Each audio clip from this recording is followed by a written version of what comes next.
Hi, my name is Jim Brown. I'm a student at Sonoran Desert Institute. My student ID number is BEBR07241. As part of the customizing and woodworking class, we also were tasked with doing a muzzle loader lab at SDI.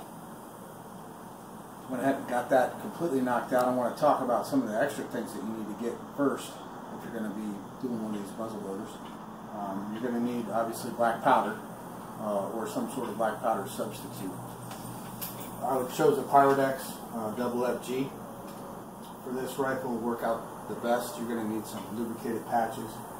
You're going to need percussion caps. Number 11s is what this rifle calls for. Some 50 caliber lead balls. It's a 1 66-inch twist, so using a round ball is going to be your best choice. You're going to need a ball starter. You're going to need something to put your powder in to keep it in your possibles bag, and then a powder measurer. I also ended up using Birchwood Casey products to finish the barrel and the stock. I chose a walnut stain for the stock, and then their true oil. And then for the barrel, I used a plum brown product. I was going for a used, authentic look for my rifle, and I think I pretty much achieved that. I'll be the first to tell you that I can find flaws in it and things that I think I might have been able to do better, but it was my first rifle kit build, so I'm pretty satisfied with it, I can say that. Take a look at the rifle. Inletting was one of the requirements that we needed to show, and I've got pictures that are going to back that up. I didn't feel like I had as much problem as I thought I would with inletting the lock and the trigger guard. The trigger mechanism itself didn't require very much inletting at all, and you don't need any extra tools other than ones provided by the school. The hand chisels worked out very well. The files that they sent us and the other tools are light mallet, and that's pretty much all you're going to need. And then lots and lots and lots of sandpaper.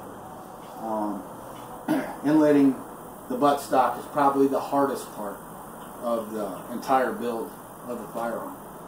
I did find a few things that were not very adequate. I actually contacted Tradition's firearm company and talked to them about it. Their hardware was a little short and probably not of the best grade, so I ended up replacing some of it. The barrel tang bolt I replaced, and also I ended up inletting these brass screws for the lock set so that they would actually reach the lock set and go the full depth of thread. All in all, the firearm came out very well. Like I said, a plum brown finish on the barrel, which I actually went over with 4/0 steel wool after it was finished to give it that authentic look. I will make the suggestion and recommendation to anybody doing one of these kits that you wet your stock after you think you've sanded it enough to raise the grain several times before you actually apply the stain.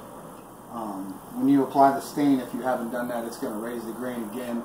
You'll end up sanding it again, putting more stain on and sanding it again, and yet again the grain will raise on you.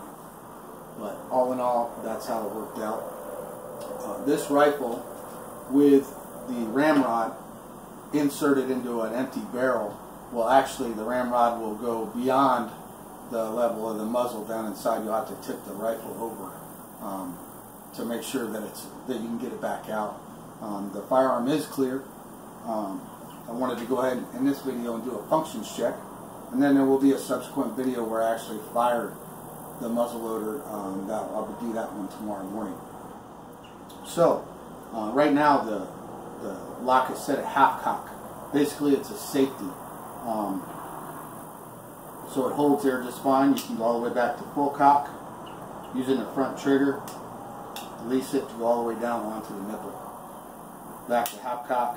It has a set trigger with this firearm, so you pull the set trigger, cock the hammer all the way back, and it basically gives it a hair trigger.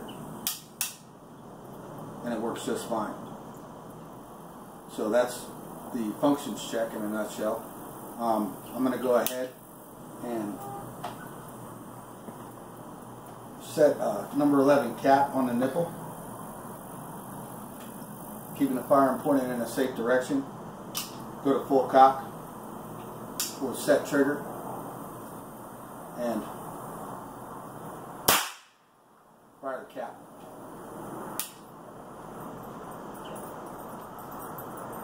Basically a full functions test.